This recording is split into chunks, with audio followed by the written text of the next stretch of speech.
What's up, YouTube? It's your boy Apex Yu-Gi-Oh here, and I'm coming at you guys with another deck profile. So before I get started, please like and subscribe to this video. If you guys like more videos, I can do some more deck profiles. Anyways, without further ado, let's go ahead and get started on this. I'm doing Nekroz today. This card got hit. This deck got hit in the ban list pretty hard. Sure, it went to 1, so that kind of limited what it can do. Also, Brionic is still at 2, Preparation Rites is still at 1. So, this deck is, I see it has the most limited and banned cards as there is, and Jin Rituals also got banned, so no more Jin Lock. Anyways, without further ado, let's go ahead and do this. I got one Degoseka because it basically shuts down. I do run 3 traps, but, generally she won't be on the field if I'm using those traps.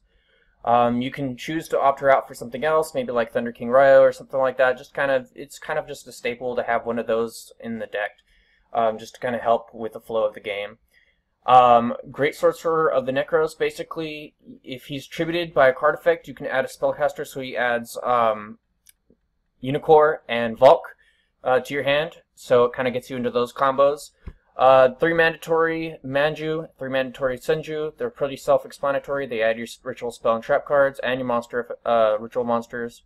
1 Shruit, because you can only have 1, and he's the boss level 3 monster of the deck. He helps you get out your Brionic, your Colossalus, and any of your other warrior Nekroz monsters. You can also be banished, I believe, from the graveyard.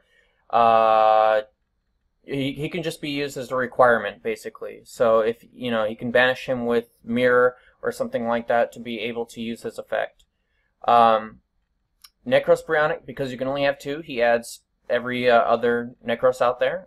Pretty self-explanatory. 2 Colossus, because you can he adds the spell traps, self-explanatory as well. 1 Decisive Armor, because he basically gives you attack points. You wouldn't be using him for, like, in play. I don't. Some people do, but honestly, I don't see him ever coming out. And especially since you can't use any level 10s to bring him out. So he just kind of he's like the Honest, honestly.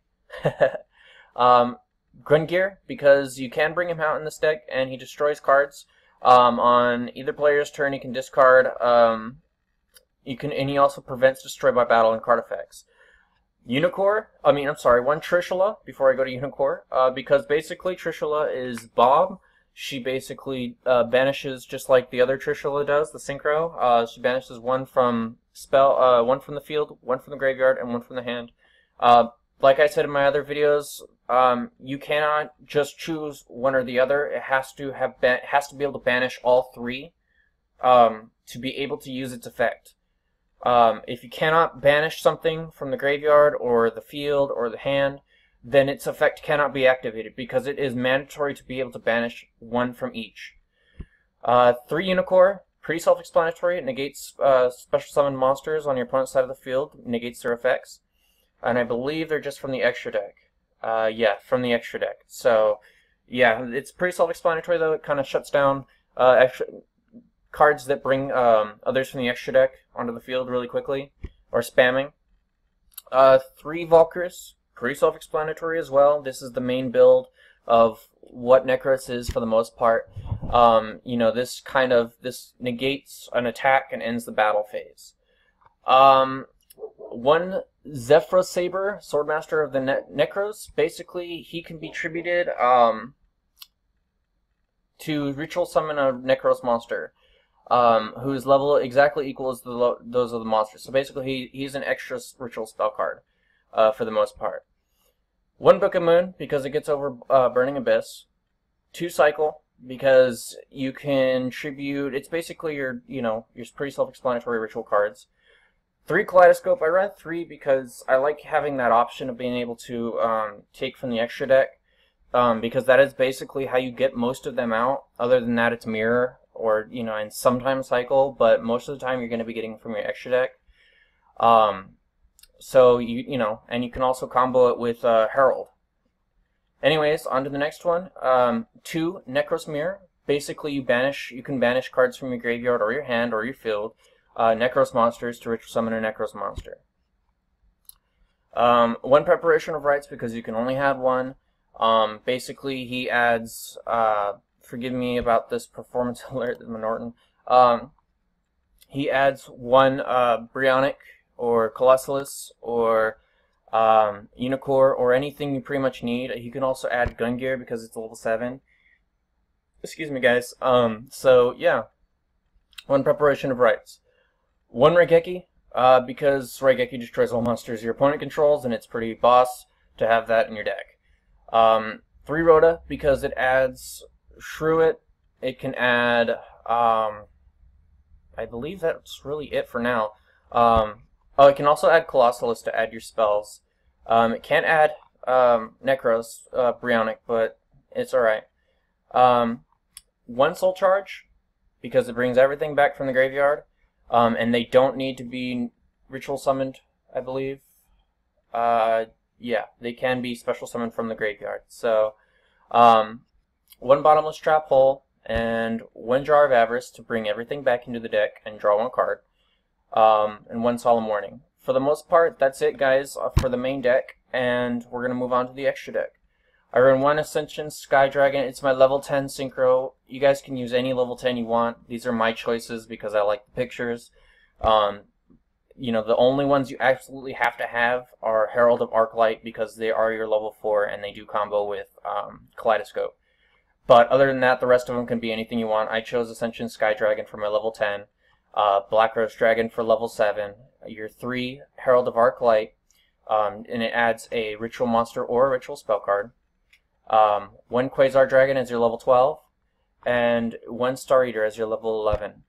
Now the XYZs, I'll move on to those. Abyss Dweller, because it stops Burning Abyss, Shaddolls, things like that, and it can get the boost off of Unicore, because it's a water type. 1 Castell, I'm thinking about changing it to 2, just because I don't really use Gaga Cowboy too much, but you guys can if you want. Yeah, it's a game winner, but if you guys are at 800 life points, you really should already been able to win. So, anyways, on to the next one. Evil Swarm Excited Knight. Black Rose the deck. Since you can't actually summon Black Rose, it's nice to have that option to be able to blow up the whole field and not take any damage. Gaga Cowboy. You know, self-explanatory, wins games. 101 Silent Honors Arc. Steals XYZs, Synchros, uses them as material. Rapshodian Berserk, because it can target a card in your opponent's graveyard and banish it. So, really helps. Satellar Knight, Constellar Diamond. And it combos with Tellar Knight Ptolemaeus. Sorry guys, these are new names and I don't know how to pronounce them. This one you can bring out as a level 4 and then put Constellar Knight, or Satellar Knight Constellar Diamond on top of it, and it basically, boom, you got your Burning Abyss lockdown, your Shaddol lockdown, and anything that resolves in the graveyard lockdown. Because you can't send anything. Opponent can't send anything to the from the deck to the graveyard, and any card that returns from the graveyard to the hand is banished instead. So basically, and also you can negate Dark Monster's effect, I believe. So like Burning Abyss and all that in the graveyard. So anyways, guys, that's my Nekroz deck profile. Please leave a like and subscribe to my channel for more Yu-Gi-Oh! Deck profiles and videos. Thank you guys for watching, and I'll see you guys later.